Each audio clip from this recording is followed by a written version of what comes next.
प्रयागराज में होगी यूपी के विकास की बात। विकसित यूपी बैठक प्रयागराज जल्द आ रहा है।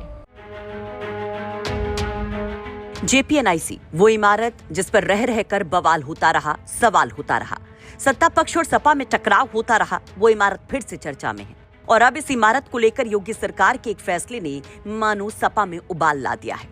अखिलेश यादव भड़क रहे हैं क्योंकि ये वही इमारत है जहां जेपी की जयंती पर हर साल पुलिसिया पहरा होता था।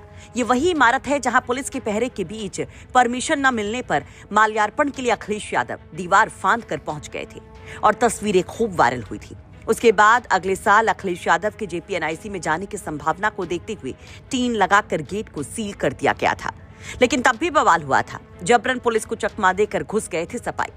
ये वो इमारत जिसको लेकर वक्त वक्त पर जुबानी जंग होती रही। ये वो इमारत जिसे कभी भ्रष्टाचार की इमारत बताते हुए सीएम योगी आदित्यनाथ ने लखनऊ में उससे बेहतर दूसरा कन्वेंशन सेंटर बनाने की बात कही थी तो हंगामा खड़ा हो गया था।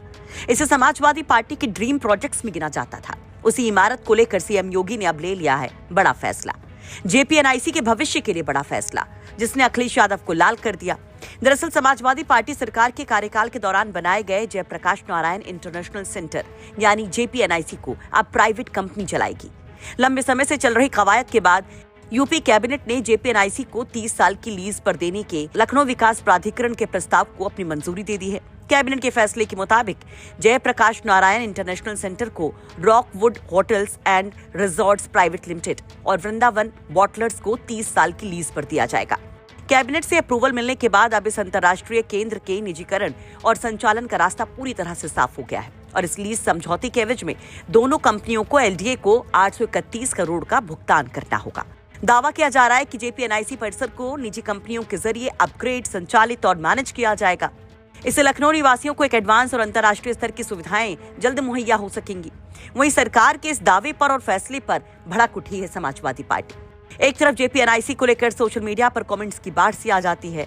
समाजवादी पार्टी के तमाम सपोर्टर्स सवाल उठाते हैं तो इन सब के बीच में भड़कते हैं अखिलेश यादव भी और इसे जेपी के नाम पर बड़ा भ्रष्टाचार बता देते हैं। अखिलेश यादव एक्स पर पोस्ट कर कहते हैं, बीजेपी सरकार है या दुकानदार। अब यूपी की बीजेपी सरकार ने लखनऊ के JPNIC Jayaprakash Narayan international centre को निजी हाथों में सौंपने का फैसला कैबिनेट में ले लिया है। अब तो बस सरकार को ही ठेके पर देना या बेचना बचा है। कमीशन भ्रष्ट बीजेपी की गाड़ी का तेल पानी है और निजीकरण उसका जुगाड़। आपको बता दें कि जेपीएनआईसी का निर्माण सपा सरकार में शुरू हुआ था। 2013 में 17 मंजिला इमारत का निर्माण शुरू हुआ। तत्कालीन सरकार ने इसे दिल्ली के इंडिया हैबिटेट सेंटर की तर्ज पर इसका निर्माण शुरू करवाया। 860 करोड़ की लागत से इस बिल्डिंग का 80% निर्माण भी पूरा हो गया, लेकिन शुरू से ही भ्रष्टाचार के आरोप में ये बिल्डिंग घिरी रही। 2017 में सत्ता परिवर्तित होती है, योगी सरकार आती है। सत्ता में आने के बाद इस परियोजना में अनियमितताओं की जांच शुरू होती है, जिसके बाद निर्माण कार्य रोक दिया गया। कैग की रिपोर्ट में बिना टेंडर के काम कराने और लागत में अनावश्यक वृद्धि जैसे गंभीर आरोप सामने आए। कहा गया कि 860 करोड़ रुपए से ज्यादा खर्च होने के बावजूद परियोजना अधूरी रही। इन आरोपों पर वक्त वक्त पर अखिलेश यादव, शिवपाल यादव समेत तमाम सपाई दिग्गज आवाज उठाते रहे और इसे साजिश बताते रहे।